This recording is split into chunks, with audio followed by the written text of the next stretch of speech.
voting has come to a close in Pakistan, and if all goes well, this will only be the second time since the country's independence 70 years ago that power will be peacefully transferred from one civilian government to another. More than 370,000 security personnel were deployed across the nation. Nearly 106 million registered voters eligible to cast their votes for members of the lower house of the parliament and 4 provincial assemblies. All parties demanded an extension of voting by 1 hour, but the Election Commission decided against it and the voting has come to a close. Till 4 p.m, Islamabad alone had witnessed 50% polling. The poll panel had received as many as 300 complaints of malpractices during the day. The contest is largely being viewed as a two-way fight between the Pakistan Muslim League Nawaz and cricketing legend Imran Khan's Pakistan Tehreek-e-Insaf. The PTI leader is hoping to secure a victory this time around, with many claiming that he enjoys the army's tacit support. Imran set up his political party 20 years ago, but he has never managed to assume power in all of these years. Khan built his campaign with the promise to put an end to corruption. The ruling Pakistan Muslim League's campaign was hobbled as party leader Nawaz Sharif was convicted on charges of corruption along with his daughter Maryam Nawaz. PML-N's prime ministerial candidate Shahbaz Sharif addressed the media this morning, urging people to choose the lion's seat.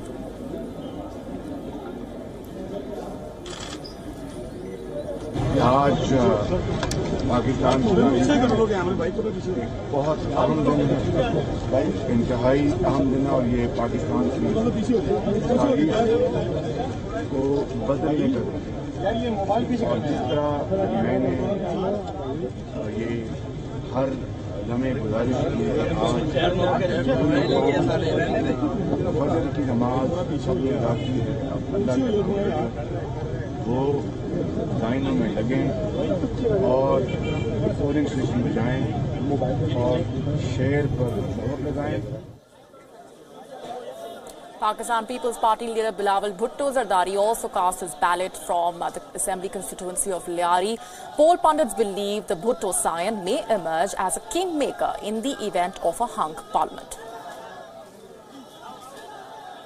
A total of 840 out of 849 directly elected seats were up for grabs, and over 11,600 candidates, including a number of hardline clerics, were in the fray. In the 2013 elections, the Pakistan Muslim League Nawaz won 188 seats and formed the government. The Pakistan People's Party was the biggest opposition party with 46 seats. Pakistan Tehreek-e-Insaf of Imran Khan had won just 33 seats.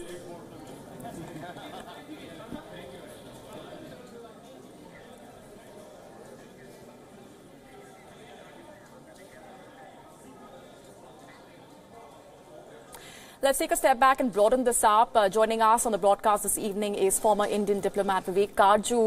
Ambassador Kaju, a host of issues that have dominated the discourse right throughout the campaigning, throughout the polling day today. But I want to begin by asking you, we're looking at a country which has mainstream terrorists, has allowed terrorists to roam free on the streets, not just that, contest elections, cast their ballot.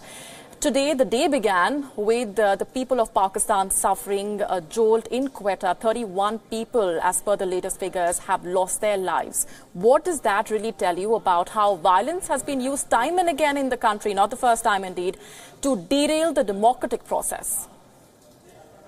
Apart from violence, the army controls the processes in Pakistan. And the army too, as you know, hand in glove with the religious right, has derailed, and you've used the right word, has really derailed political processes in the country time and again. This time around too, the army has made its intention quite clear, and it has had a handmaiden in the country's courts, the country's judiciary, to indicate that they don't want the Sharifs back in power, and that their chosen favorite is Imran Khan. So the question today, as polling has closed, is if the people of Pakistan, particularly of Punjab, because Punjab is the bastion of the Sharifs, have heeded the army's intention, have heeded the army's clear desire, or have once again embraced the Sharifs.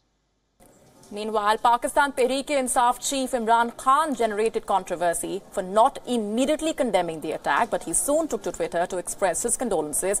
He wrote, and I'm quoting, "Condemnable terrorist attack in Quetta by enemies of Pakistan seeking to disrupt our democratic process. Saddened by the loss of innocent lives, Pakistanis must defeat the terrorist design by coming out in strength to cast their vote." That was the reaction that came in from Imran Khan after there was widespread condemnation of how he did not condemn the Quetta blast right after the explosion. Let me also get in a senior journalist from Islamabad, Mateen Haider, who's joining us on the broadcast. Does the development that took place in Pakistan today, a blast that polling day began with 31 people losing their lives, is this not along expected lines in a country which is mainstreaming terrorism to the extent that a terrorist is contesting elections today? Yes, thank you for taking me live, but I'll completely disagree with you as far as terrorism is concerned. As far as the state of Pakistan is concerned, it has nothing to do with the terror groups or the as far as non-state actors are concerned. So as far as Quetta blast is concerned, of course, that happened in the province of Balochistan, which is bordering, of course, Afghanistan. And Afghanistan is a country where Daesh and ISIS has very strong footing over there. In addition to Daesh, there are a number of other terror groups operating in Afghanistan. So the recent one during election campaign in Mastong, the attack that took place, the responsibility was claimed by definitely Daesh based in Afghanistan. So you are not definitely fair to say that state of Pakistan has anything as far as terrorism is concerned. I think it is highly unfortunate on your part to do biased and unfair anchoring. Elections are taking place in Pakistan despite all security threats, despite all problems, and Pakistani military is just providing security cover. It's not interfering into election process. I've just visited 30 minutes before. Let me just interrupt you there. Let me just interrupt you there. Let me just interrupt you there. What does a country try to tell its people when it allows a terrorist to contest for elections? What is the message that Pakistan is giving out then? For example, name any terror group or any terrorist who is contesting election. Would you name any person? I would actually allow Ambassador Karju to come in here because we all know for a fact that Hafiz Saeed has been campaigning for the election, has been campaigning for his son and son-in-law, has been roaming around the streets of Pakistan. Let me just allow Ambassador Karju to come in here. Two things. One, I think it would be naive of anyone in Pakistan or outside to say that the army and the judiciary, by their actions on the Sharifs, have not indicated the choices that they have and their political choices that they want the people of Pakistan to make. Today, retired Pakistani officers themselves acknowledge that, even though they put it with a caveat that Pakistan is no longer doing so, but they themselves acknowledge that Pakistan was sponsoring groups like Lashkar-e-Toiba, the Jaish-e-Mohammed, etc. So to make a statement that Pakistan is not involved in terror and has never been involved in terror is absurd. The world recognizes Pakistan's role in terror. Today's incident is truly unfortunate. No country, including Pakistan, should suffer from terrorism. But the Pakistani people, and if seasoned journalists do not recognize and acknowledge their country and their governments and their army's role in these processes, then corrective action will never be taken. And unfortunately, Pakistan will suffer. No one wants Pakistan to suffer, but it will suffer these consequences. Right. I want to quickly allow Mateen Haider to respond to that before we proceed. Yes, I completely disagree with my disrespected analyst. I've interacted with the political parties as far as government is concerned, as far as military briefings are concerned. Almost 2 weeks back, there was a military briefing at military headquarters in Rawalpindi, where they have made it very clear that they are deploying more than 300,000 troops only for the security of elections, so and they have nothing to do as far as exactly, and nothing to do as far as interference into the elections are concerned. It's totally neutral. And whatever this friend said, in addition to that, there are 50 foreign observers right now in Pakistan. So if there is any interference from the side of the military, foreign observers could detect it immediately. They can protest it. So Commonwealth, India and Pakistan are part of the Commonwealth. There is a huge Commonwealth election observer mission over here. From European Union, there is a group, National Democratic Institute of United States of America, there is a group over here. Number of international NGOs, international observer groups are here. So if there is anything they find that military is behind a particular ABC or XYZ candidate or politician or something like that, so they could point it out very easily. So if my reporting is biased, if my observation is biased, and I'm pro-military or pro-state, foreign observers are over here, international media is over here, which can easily say that military is pressurizing ABC or XYZ. So far, there is nothing, right? Only few politicians claim that so-and-so political party and so-and-so political group or politician is being backed by the establishment. But system is transparent, open. International media is here. International election observers are here. So I totally disagree with you, this particular biased viewpoint that Pakistani military is backing one particular group and one particular political party in Pakistan. I think unfair and one-sided analysis should not be given. Most exit polls predict a win for the PTI chief Imran Khan, but let me remind you, those are only exit polls and the indications that have come in. So what will the Pakistan elections mean for India? Whether it is PML-N Shehbaz Sharif, the brother of Indian Prime Minister's good friend, or Imran Khan, the so-called army puppet, their ties with Indian leader Narendra Modi would be watched keenly. It is a known enemy better than an unknown friend is the immediate question that arises. Nawaz Sharif was probably India's best bet as a leader who repeatedly challenged the army and one who wanted to mend fences with India. Nawaz would have been the ideal Prime Minister for New Delhi. His personal chemistry with Narendra Modi makes the job even easier, like the time when Indian Prime Minister Nawaz Sharif made a surprise visit to Lahore to meet when Indian Prime Minister Narendra Modi made a surprise visit to Lahore to meet his Pakistani counterpart, or when he touched Sharif's mother's feet to take her blessings. The relationship between the two leaders could have made it easier for India to try and resolve issues with its neighbor.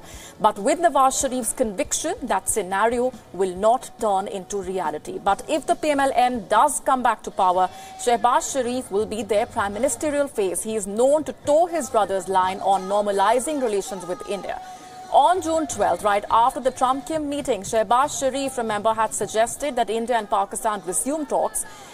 But what's said and what's done are two completely different things. In the unlikely event of a win, the PML-N is unlikely to challenge the army. In fact, Shehbaz Sharif is known to be more accommodative of the army as compared to his brother Nawaz. So in most probability, there will be status quo if the incumbent party returns. Now, the other option, and if exit polls are to be believed, the most probable one is that Imran Khan will be the next Prime Minister of the country. What would that mean for India? For one, the Indian government will have to deal with a completely unknown politician, a man who is a far cry away from a seasoned politician like Nawaz Sharif. Imran Khan has been his country's sporting superstar, but never held a position of power. Secondly, Imran Khan has blamed the Indian government for ruining ties between the two countries. Imran Khan says that India's current dispensation often makes Pakistan a scapegoat when it comes to the issue of Kashmir. During his campaigning, Imran raked up the Kashmir issue time and again, and that would be a sticking point between the two countries. Even on the day of voting, he targeted India and the Indian media, saying he was being targeted by the media in India as he was a nationalist Pakistani. But Imran is also known to be a player of convenience. While talking about Pakistan's economy, he had pitched resuming trade ties with India to fill their coffers. A politician who could use India for his country's gain could spell trouble for the Indian government. And in an interview accessed by WION, Imran Khan had opened up on Kashmir and India's role in ties worsening between the two countries. Take a listen into what he had said back then. Kashmir there's a independence freedom movement going on in Kashmir, and India blames Pakistan for that. And so therefore Kashmiri freedom movement is an impediment between peace between the two countries, because the Modi government, Narendra Modi government makes Pakistan a scapegoat for what's happening in Kashmir. So you're saying on the Indian part there's no will to settle this issue? I think the relationship probably have been the worst since the Narendra Modi government came in, which is a very hardline government. And actually give full marks to Pakistan for trying to get better relation. But you see, as long as Kashmir is such an issue now because of this movement gaining momentum, and then the atrocities of the Indian troops, violation of human rights in Kashmir, then Pakistan is blamed, and Pakistan, on the other hand, has to support the Kashmiri movement, freedom movement. So that's the problem right now. But ideally, we should have peace with India, and the whole subcontinent is held hostage to the Kashmir issue. All right, Ambassador Kaju, Imran Khan himself has faced several allegations, but I want to come to you on the aspect of how many have said that Imran Khan enjoys the army's tacit support in this election. Would you call this election a decisive moment in striking a new balance in the sense of the civilian-military relationship? No, and I'll give you my reason. The Pakistan army wants to retain complete control over its country's security and foreign policies, especially Pakistan's India policy. Their problem with Nawaz Sharif was that he wanted to contest this because he said, and he made it clear, that as he was the country's prime minister, an elected prime minister, the country's security and foreign policies should be ultimately decided by him. This was not acceptable to the army, and hence it became the main reason to finish him. Nawaz Sharif had also indicated that peace with India was in Pakistan's interest, but the army did not accept this. Now, Imran Khan clearly is indicating that he will toe the army's line. I would go to the extent of saying that Shehbaz Sharif too will be accommodative of the army in this respect. It was only Nawaz who was saying that this is wrong, and he was brave enough to say this during this election campaign itself. This is the crucial problem. Now, one other point. Our Pakistani colleague was saying that today the election has been free and fair and the army has only provided security cover. The army's interference may not be there today, but the army's record all through this process of election has been clear. They have ensured, along with the judiciary, that Nawaz Sharif is in jail today. And it is ironic that the army chief Musharraf, who is a fugitive from justice, remains outside Pakistan, but Nawaz Sharif and his daughter have had the courage to come back to Pakistan and embrace political shahadat. What does our friend say to that? The former army chief, a former president of Pakistan, Pervez Musharraf, is a fugitive from their justice when Nawaz Sharif is back. Indeed, and I've just been told we've lost that line with Mateen Haider. He's no longer on the discussion with us. I would have loved to also pose those questions to him. Ambassador Kaju, thanks very much, though, for joining us on the broadcast with those perspectives and those points.